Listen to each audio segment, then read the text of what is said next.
পদ্মা মেঘনা যমুনার তীরে আমরা শিবির গড়েছি। কটিয়াদীতে ছাত্র শিবিরের জনশক্তি সমাবেশে অংশ নিলেন ৬ শতাধিক শিক্ষার্থী। বিস্তারিত দেখুন আশরাফুল ইসলামের প্রতিবেদনে। কিশোরগঞ্জের কটিয়াদীতে বাংলাদেশ ইসলামী ছাত্র শিবিরের উদ্যোগে জনশক্তি সমাবেশ অনুষ্ঠিত হয়েছে। বিশেষ দাওয়াতি ছাত্র সংযোগ মাস উপলক্ষে আয়োজিত এ সমাবেশে উপজেলার বিভিন্ন শিক্ষা প্রতিষ্ঠানের ৬ শতাধিক শিক্ষার্থী অংশগ্রহণ করেন।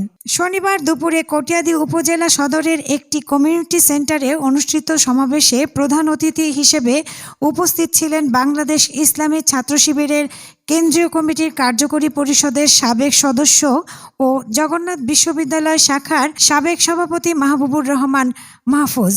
কটিয়াদী উপজেলা ছাত্র শিবিরের সভাপতি সিয়াম হোসেনের সভাপতিত্বে এবং সেক্রেটারি সারোয়ার হোসেনের সঞ্চালনায় অনুষ্ঠানে বক্তব্য রাখেন ডাকসুর স্বাস্থ্য ও পরিবেশ সম্পাদক আব্দুল্লাহ আল মিনহাজ। পরিবেশ সম্পাদক আব্দুল্লাহ আল মিনহাজ, জেলা ছাত্র শিবিরের সভাপতি হাসান আল মামুন সহ জেলা ও উপজেলা পর্যায়ের নেতৃবৃন্দ।